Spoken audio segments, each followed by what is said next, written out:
Assalamu alaikum wa rahmatullahi wa barakatuh mes chers frères et sœurs. Aujourd'hui, Inch'Allah, nous allons parler de l'une des caractéristiques uniques de ceux qui souhaitent purifier leur cœur.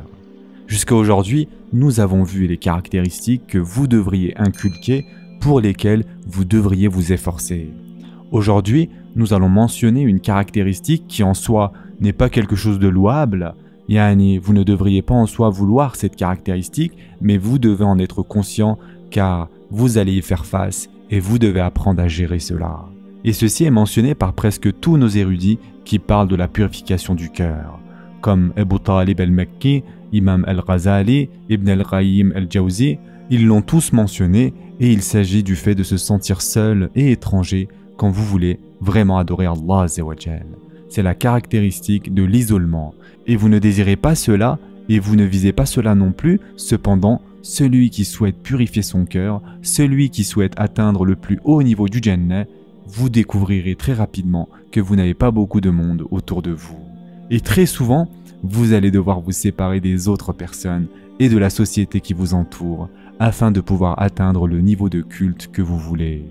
Et cette caractéristique en arabe s'appelle ghurba, c'est-à-dire être seul, être étranger, être comme un voyageur. Et si vous regardez le Coran et la Sunna, nous trouvons ce concept très clairement dans plusieurs versets. Allah subhanahu wa ta'ala nous rappelle que la majorité n'est pas une preuve suffisante pour vous afin que vous les suiviez. Et en effet, Allah Azza wa Jal dit dans le Coran « Et la plupart des gens ne sont pas croyants malgré ton désir ardent » Surat Yusuf, verset 103. Allah Azza wa Jal dit aussi « Et si tu obéis à la majorité de ceux qui sont sur la terre, ils t'égareront du sentier d'Allah. Ils ne suivent que la conjecture et ne font que fabriquer des mensonges. » Surat Al-An'am, verset 116. Et enfin, Allah Azza wa Jal dit « Dis, louange à Allah, mais la plupart d'entre eux ne raisonnent pas. » Surat Al-Ankabut, verset 63. Allah subhanahu wa ta'ala nous dit clairement ici que la majorité de l'humanité ne croira pas et ne remerciera pas Allah Azza wa Jal. En fait, le Coran loue la minorité. Le Coran nous dit que c'est seulement quelques personnes qui parviendront donc à rompre les tendances de la société et à adorer Allah Azza wa Jal. En fait, même Iblis le reconnaît. Il est mentionné dans le Coran que lorsque Iblis a été expulsé du Jannah, qu'a-t-il dit? Iblis a dit, et ceci se trouve dans le Coran, il dit encore, « Vois-tu, celui que tu as honoré au-dessus de moi, si tu me donnais du répit jusqu'au jour de la résurrection, j'éprouverais, certes, sa descendance, excepté un petit nombre parmi eux. » Surat Al-Isra, verset 62. Et donc, Iblis dit, « Si tu m'autorises Allah à vivre, je te garantis que la majorité des descendants d'Adam alayhi salam, je les égarerai, sauf quelques-uns parmi eux. » Iblis lui-même avait très bien compris que parmi les descendants de Adam alayhi salam, il savait qu'il n'aurait pas accès à certains d'entre eux. Et Allah Azza wa Jal nous le rappelle dans l'histoire de Nuh alayhi salam. Il a prêché pendant 950 ans et Allah Azza wa Jal dit « Or, ceux qui avaient cru avec lui étaient peu nombreux. » Surat Hud, verset 40. Allah Azza wa Jal dit aussi concernant Daoud alayhi salam « Alors qu'il y a eu peu de mes serviteurs qui sont reconnaissants. » Surat Saba, verset 13. Allah Azza wa Jal parle des plus hauts niveaux du Jannah et il dit « Ce sont ceux-là les plus rapprochés d'Allah dans les jardins des délices, une multitude d'élus parmi les premières générations et un petit nombre parmi les dernières générations. » Surat Al-Waqi'a, verset 11 à 14. Donc le Coran est très clair mes chers frères et sœurs. Si vous voulez aller avec la majorité, si vous voulez être populaire, si vous voulez suivre le courant et être avec la foule, eh bien sachez qu'il ne s'agit pas du chemin d'Allah Azza wa Jal. Le chemin d'Allah Azza wa Jal vous oblige à vous détacher de cela, et ce n'est pas en soi quelque chose de louable, mais il n'y a pas d'autre solution. Ibn al-Qayyim a dit concernant cela, « Ainsi, le musulman se trouve étranger parmi les non-musulmans. Quand les non-musulmans vont se réunir et qu'ils font la fête, et vous devez rester loin de l'alcool et du banquet, et vous vous sentez seul et étranger face à ces personnes, n'est-ce pas? Pour la plupart d'entre nous, nous sommes tous passés par là. On se sent bizarre, on remet en question nos choix, etc. » Et Ibn al-Qayyim continue et il dit « Et le musulman juste et pieux se trouvera étranger parmi d'autres musulmans. » Parfois, vous voulez être des plus pieux et des plus justes, suivant la sharia. Et malheureusement, beaucoup de vos amis musulmans ne sont pas à ce niveau-là. Et vous vous sentirez étranger dans cette foule.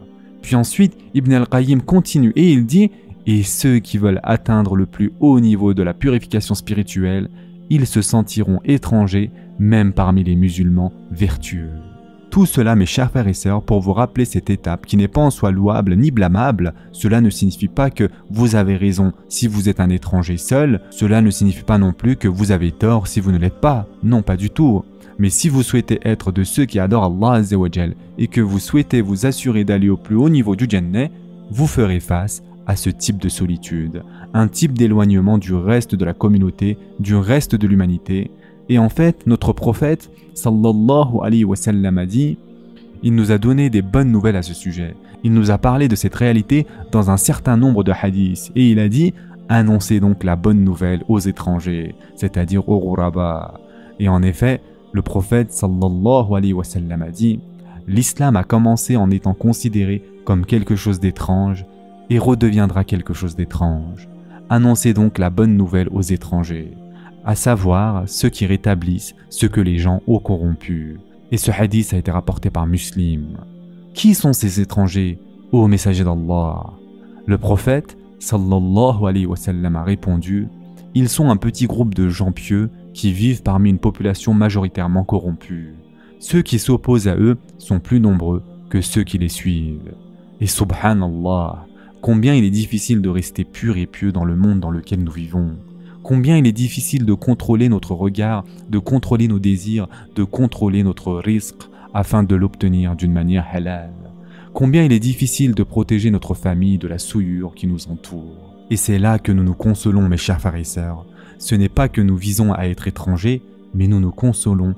Oui, nous agissons bizarrement parfois en public. Et oui, nous nous habillons différemment. Et oui, les gens nous regardent différemment. Et oui, nous ne pouvons pas agir comme tout le monde agit lors des événements, lors des soirées d'entreprise. Nous devons être différents.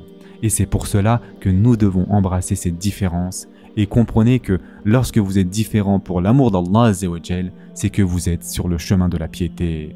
Et n'oubliez jamais la parole de notre prophète sallallahu alayhi wa sallam.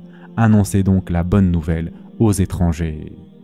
Et dans un autre hadith, rapporté par At-Tirmidhi, notre prophète sallallahu alayhi wa sallam a dit « Un temps viendra où l'avidité et les convoitises seront suivies. En d'autres termes, l'humanité deviendra corrompue. » Alors notre prophète sallallahu alayhi wa sallam a dit « Quand ce moment viendra, assurez-vous de prendre soin de vous et d'ignorer les masses. » En disant « en ignorant les masses », cela ne signifie pas « ne leur prêchez pas ». Cela signifie « ne les suivez pas dans leur corruption ». Cela ne signifie pas que vous n'avez pas la responsabilité d'être un modèle, cela signifie plutôt de ne pas les prendre comme modèle. Et ceci est un hadith très important, mes chers frères et sœurs. Prenez soin de vous et ignorez les masses. Puis il a dit qu'un temps viendra où celui qui est patient avec la religion d'Allah fera face au type de persécution ou au type de douleur que celui qui s'accroche au charbon ardent. Yani, c'est comme si quand vous vouliez adorer Allah Azza wa Jal dans cette société, c'est comme si vous ramassiez des charbons ardents avec vos mains. Voici à quel point c'est difficile. Et ensuite, écoutez attentivement mes chers frères et sœurs, il nous a donné de bonnes nouvelles à tous. Il a dit sallallahu alayhi wa sallam que celui qui reste sur son dîn à ce moment-là obtiendra la récompense de 50 d'entre vous. Les Sahaba ont demandé, vous voulez dire 50 d'entre nous ou 50 d'entre eux? Yani, les Sahaba sont surpris et ils demandent au prophète sallallahu alayhi wa sallam, vous voulez vraiment dire 50 d'entre nous? 50 d'entre nous? 50 Sahaba? Et donc ils demandent, une personne qui fera face à cela à la fin des temps a le potentiel de gagner la récompense de 50 d'entre nous ou de 50 d'entre eux? Le prophète sallallahu alayhi wa sallam a dit, non, 50 d'entre vous. Et c'est une bonne nouvelle pour nous, mes chers frères et sœurs, une énorme nouvelle pour nous. Et évidemment que le maqam des Sahaba, nous ne pourrons jamais l'atteindre, mes chers frères et sœurs. Mais la récompense de celui essayant d'adorer Allah Azza wa Jal alors que tout le monde est en faillite spirituellement, quand tout le monde prêche façade, quand il n'y a pas de moralité et que tu veux prêcher la moralité, pratiquer la moralité, quand il n'y a pas de ahlaq et que tu veux agir avec ahlaq, eh bien alors dans ce cas, tu vas devoir embrasser le fait d'être un étranger. Tu vas devoir embrasser le fait d'être différent de la foule. Donc pour résumer le cours d'aujourd'hui, mes chers frères et sœurs, c'est un concept très intéressant, car en soi, ce n'est pas quelque chose de louable, mais c'est inévitable. Cela va t'arriver. Et celui qui veut adorer Allah Azza wa Jal, celui qui veut purifier son cœur, celui qui veut atteindre El-Firdaus, vous allez devoir vivre une vie quelque peu différente des autres personnes. Et vous allez devoir embrasser un peu d'étrangeté, de qurba, et vous allez comprendre qu'il n'y a pas d'autre moyen si vous voulez faire partie des Khalil. Ce sera tout pour aujourd'hui. En attendant, prenez soin de vous mes chers frères et sœurs, et à très prochainement, Inch'Allah.